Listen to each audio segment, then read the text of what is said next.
Good evening, Professor and fellow classmates.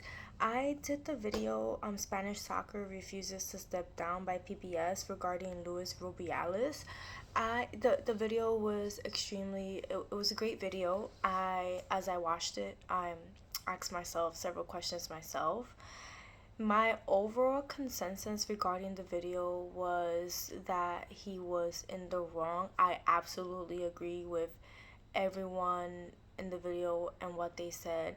Even the Spanish government agreed that his behavior was not acceptable in regards to what he did to Miss Jennifer Hermoso, which was the soccer player that he kissed when they won their victory, and he grabbed her face and went in for a kiss. Even the prime minister, other organizations didn't agree with his behavior as well. Not just the Spanish government, but other leaderships, other people had their opinions that he was wrong. There is one thing in the video that I do agree with, that I wish that in the near future they can come up with something with it, is that one of the females that was in the video that spoke out said that they should create a hotline so that these young women can be able to have someone to contact when they run into issues like this, because they're afraid to talk or express their feelings. And there is one thing that he only kissed her, but as I watched the video, there was a retired athlete who also said that this is something that they constantly go through with sexism and his behavior and how he holds his man parts in front of them and during the victory, and they're watching this. And then as the video goes on, he's at a press conference where he's saying, "Oh, because of this reason, because this happened, you're asking me to step down." And he's like, "I'm telling you right now, the answer is no, no, no, no, no." For me, that's someone that seems like very controlling and machismo, which is for us in Spanish is like a man that likes to control everything, in machismo. And it does lead to sexism, and I can understand why um, this has become an issue in the FIFA. As I also read other articles and I saw other videos where eventually he did have to step down. He didn't have a choice. And he was found guilty of sexual harassment and had to pay a fine for, I think it was like 10,000 something euros, which turns into like 10,000 American dollars, etc. And he was banned from from the organization for 3 years, and he's not allowed to get in contact or get near Miss Hermoso. It's something that in the video, as we can see, they also discuss, like, if this is happening in the Spanish organization in FIFA, who else to say that this is not happening anywhere else in the world, right? And it doesn't only go for FIFA, it goes for other, like, women's sports, where this this kind of behavior goes unnoticed, or it's just the fear of the females being able to stand up and talk about it. And this video gave a lot of insights and a lot of opinions that I totally agree with, regarding his behavior and how people felt about it. Not only the prime minister, not only the Spanish government, not only other organizations, but people in general didn't agree with his behavior. I do believe that a woman can probably lead FIFA organizations, as I believe that there is equal opportunity, not just a man. And I do believe in that diversity. I believe a woman can run the FIFA organization if she's had the experience, or she was a prior athlete and she knows um, how the organization works and how to train, and she has the experience with sports, where she can be as good of a leader as a man, and that'll probably bring in another sense of security, and the females feeling like they're safe. I don't want to say it's feministic, because I don't think it has to do with feminism.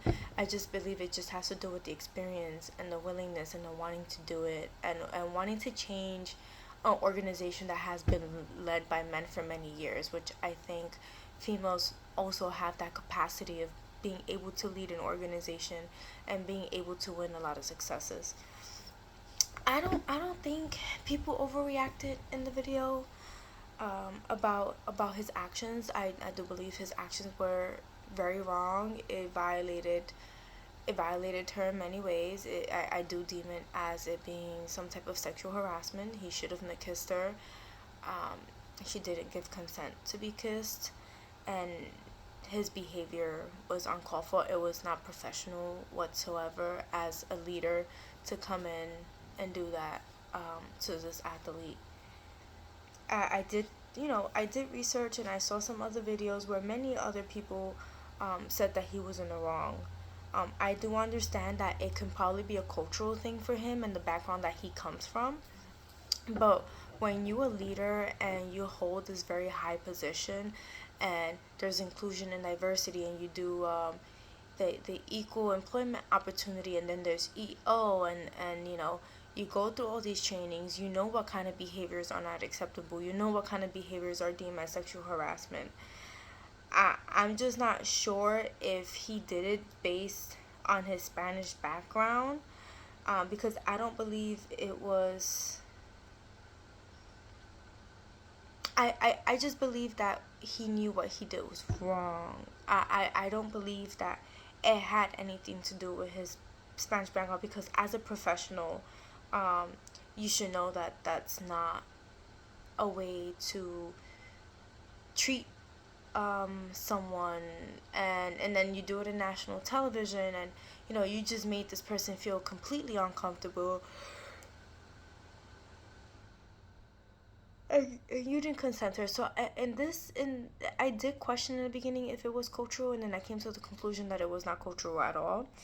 And then in my opinion, regarding whether it's common sense that people should be treated the right way, or that maybe inclusion and diversity training needs to be given, in my opinion, both perspectives are valid. However, I lean more towards needing that training and inclusion and diversity, regardless of what field is being worked on.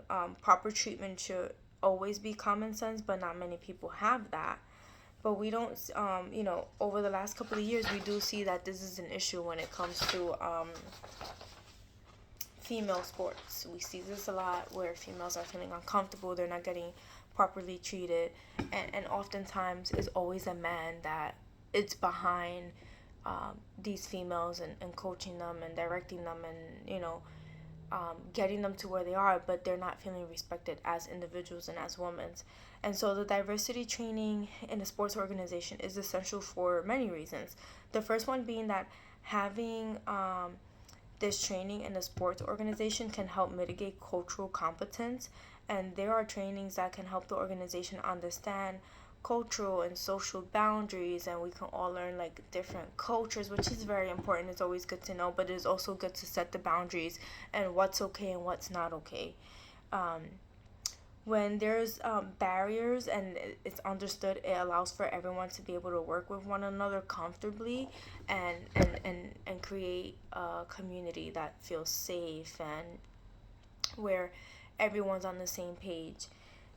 it's like any it's like any job. Any job is important. As leaders, we have to set the example, right? So the organization can benefit from diversity and inclusion training because it helps build an environment that has inclusive culture. With the inclusive culture, what I mean is that with this, it helps them feel respected, valued, and supported. And as leaders, they are the front line for modeling this kind of behavior and holding others accountable. So if this training is given in the FIFA organization and this sports organization, then they have someone to hold accountable. They have something to model. They have um, these female athletes feeling more respected, feeling more valued, feeling like they can finally speak out in situations like this. And for me, that's very important. As far as everything that we have learned this semester, this training is something that's very important to me because it lacks in many areas, and I think it's one of the female sports is one of the biggest areas where this is an issue, and it has to be corrected.